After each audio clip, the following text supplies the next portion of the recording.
Yeah, he jumped. He's on me. Dead. Dead. Oh, get absolutely two-pieced. No. Game. We've won again. Let's go.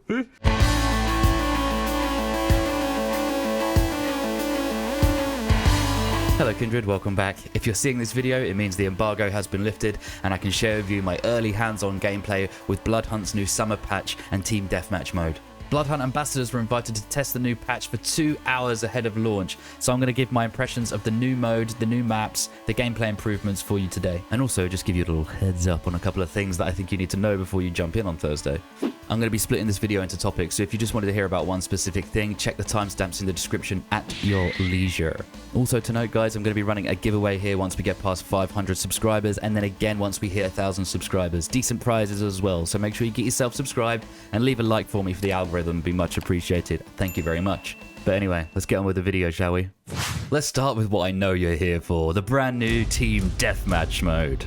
BLOODHUNT Team Deathmatch is an 8v8 vampiric bloodbath, which is exactly as chaotic, hilarious, and fun as it sounds. There are currently 5 different maps handpicked from the specific areas of Prague. We have Slaughterhouse, Disco, Hotel, Construction, and Harbour.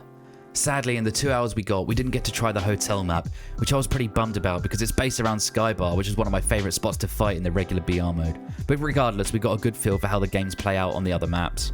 You'll spawn in with fully buffed resonance, but with just a pistol, and you'll need to hunt down the loot spawn points to stock up on guns and ammo. As the match progresses, the rarity levels of the guns increase and you'll find better loot. I'll admit, when we first started playing, I did find it pretty hard to find a weapon, and I felt like I kept running into all my fights a day late and a buck short, but after learning where things spawned, things started to take a more comfortable rhythm. As opposed to usual team deathmatch in shooters where you either start with a loadout or at least an assault rifle, here you very much start as a pistol scrub, and you'll need to find guns ASAP. You can always loot your well-equipped foes, but their weapons don't last too long on the ground after you turn them to ash, so you'll have to be swift and rob what you need. Syringes and blood bags do spawn around the map, but the pace of these games makes the latter a rather redundant healing method, as you'll either be caught with your zipper down by a passing Anarch, or you'll have to retreat so far that you stop being helpful to the team. So syringes will likely be the go-to health item in this mode. I think we mostly agreed amongst the ambassadors that the Muse is probably going to be meta in this game mode. The healing ability is an absolute asset, and being able to win your 50-50 is a lot easier by being able to instantly heal with an ability and not wait for a syringe or blood bag, and also potentially be quite a good support class for your team as well. My favourite map of the ones we played was probably Slaughterhouse. It felt like a good balance of street combat, rooftop escape routes, but with a nice area in the middle to flex your dodging, tracking, and sniper skills. Honestly guys, it's a lot of fun. There's bullets, powers, vampires flying all over the place. It's quite a spectacle. This is exactly what like the new players needed, man. Although I agree that 5 maps isn't a lot, there will be more maps added to this mode at a later date, so say the devs. Sharkmob are calling this mode a beta for now, so at this stage in development you cannot party with up to more than 1 other person and then matchmake into a group forming the 8 players. You cannot party up with a full team of 8 friends yet. Look, I know that's going to be disappointing news to some of you who are looking forward to jumping in with 7 other friends and queuing up together, but Sharkmob said they do want bigger party sizes in the future, but it's based on the success of this. So at the moment, just jump in with your strongest BLOODHUNT buddy and stay with them as well, because the fights get pretty tough unless you're working together, and most of the time you're fighting more than 1 person at a time. But lucky for you guys, you won't be in lobbies with only BLOODHUNT pros like I was. Seriously, it was such a struggle to get a kill in there. Even looking through this footage today was painful. Stella. Oh. Kava, I can't get a kill with all these sweats. My video is just going to be a compilation of being killed by top BLOODHUNT players. I came away from those 2 hours thinking this game mode was way more fun than I thought it was going to be, and I think it's a great place for a BLOODHUNT player to start out. Those who have the fear of the BR, you know, they're too scared to push or practice their gunfights, anything like that. Here you've got a fully buffed vampire. You can fly around, use your powers as much as physically possible, and see what suits your playstyle. I mean, you can literally, it is like a training ground, but also a game mode, and hell of a lot of fun. And then when you are feeling more confident and you're winning more gunfights, jump back into BR, give it a try. Something else to note though, although sadly I didn't get any footage of it, there are some new melee weapons added to the mix. The knife and the crowbar. The knife is a super fast weapon but deals reduced damage per slash, and the crowbar is somewhere between the baseball bat and the fire axe. Sharkmob recently put out some articles about the controller support additions coming to this patch. And although you might think it's too late and you've lost faith or whatever, I implore you to come and try out this game after the patch goes live. It's pretty insane how the game went from having next to no options to tune your controller settings to now having so many it's borderline overwhelming, but in a good way. Sadly, during these playtests, guys, I just didn't have the time to go through any of these settings in any kind of depth. So all I've got for you here is just a bit of footage of what the menu looks like. But believe me, on day one, I'm going to be there trying to fine tune and find that sweet spot. So I hope you're joining me for that. A quick overview though, from what I saw, there was picking between response curves, and yes, linear was included for those asking. Each option had a slider, description, and accompanying visuals to let you know exactly what you were changing. Honestly, I think you guys are going to have a field day with this, and there's plenty to sink your fangs into.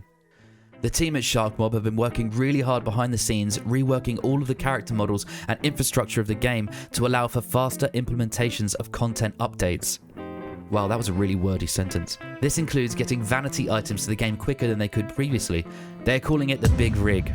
The team have done a fantastic job here and the new models look great. I think we all love the idea of more vanity items coming more frequently as well, eh? So when you fire up the game on Thursday, have a little closer look at your vampire and see if you can spot the difference. Spoiler alert, the Nosferatu are f***ing ripped. Guys, I'm not going to sit here and pretend I know all the nitty-gritty details about what went into the Big Rig update, but what I do know is it took a lot of work from the team, and as consumers, all we really need to know is it's just more stuff for us more often, which is great.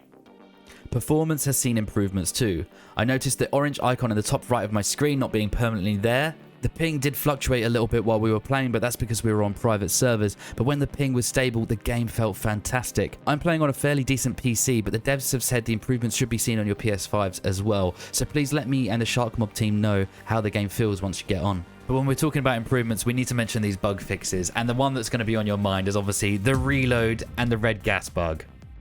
So let's start with the reload bug. As we know, before this patch, there were far too many instances of you attempting to reload, but the bullets would never find themselves loaded into your gun. This led to your reload animation playing sometimes, I think up to 5 times, I think was the most I had it in a row, before bullets would actually be ready to fire again. Well, Sharkmob have detailed this in their short videos with David explaining about how it was a Hydra bug. Well, the good news is, the bug is squashed. Rejoice, right? But I'm here to let you know that there is a caveat.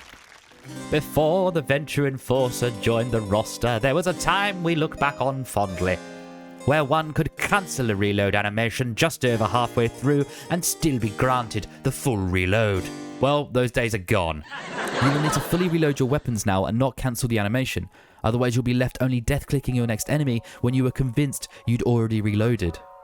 Honestly guys, initially I thought I was still getting the reload bug, but upon reviewing the footage, I realized that every time I thought it was that, it was because I was cancelling the animations. So this is a really good thing to remember when you're going in. I didn't get to play the Battle Royale mode during this test, so I can't vouch for the gas desync bug being gone personally, but the devs assure us that it has been addressed and squashed, and I've got no reason not to believe them.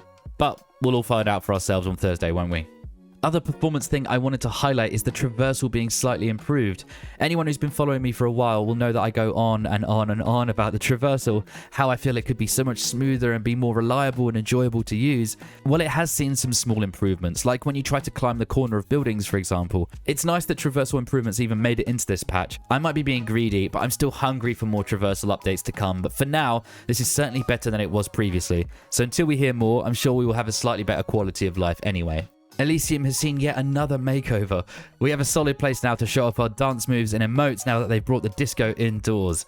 There's lots of little changes and I don't want to ruin it as it was really fun to nose around the place, but when you get on, don't rush into a match straight away so you can check out your new home.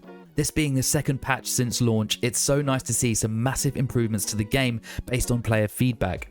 The controller support having some of the most options I've seen in a BR. I really hope it does help to close the gap between the PC and console players so we can always have plenty of games to join and quicker too. But mainly so it feels a bit more fair. The new Team Deathmatch mode is a great training grounds, and not even just training, it's hectic fun and it's a nice place to warm up before running BR, I think. I reckon you're going to have a great time in there, and I know I will be. The amount of bug fixes, most notably the reload bug and the gas desync, but 1,000 bugs total was squashed for this update. So this is the start of a much more stable and refined gameplay experience for BLOODHUNT, I believe. I still think it has a ways to go personally to feel fully polished, but the team are already working on plenty of further patches as we speak. So let's enjoy this new patch with the 100 tiers of content to unlock for the discounted battle pass, 600 coin in game. And overall, I'm just feeling really positive about the game, and although I never stopped playing it, I understand it was hard to feel motivated to play, especially as a console player at times. But this update should have something to satisfy you, so check it out on Thursday, and I'll see you in Prague. I want to say a huge thank you to the Sharkmob for allowing us the opportunity to play the patch before release, and although it was hard to keep up with your internal testers, damn they were good at the game. You know, and people like Naysayer and Somtap, I still had a lot of fun, and I can see the love that you have for your product and how you want it to succeed just as much as the fans do. Anyway, that's all from me today, guys. If you made it this far through the video, I appreciate the hell out of you. And if you're not subbed, do it, man. Just press the button. Sub. Press it. Go on. Press it. We'll all wait. You can also find me live on Twitch or message me directly on Twitter. The links are going to be in the description and they're in the bio of my channel. But until next time, guys, I'll see you when I'm looking at you. Haha, nice. Can I get a drink, please? Yeah, what would you like? Oh, positive, please. Yeah, just coming right up.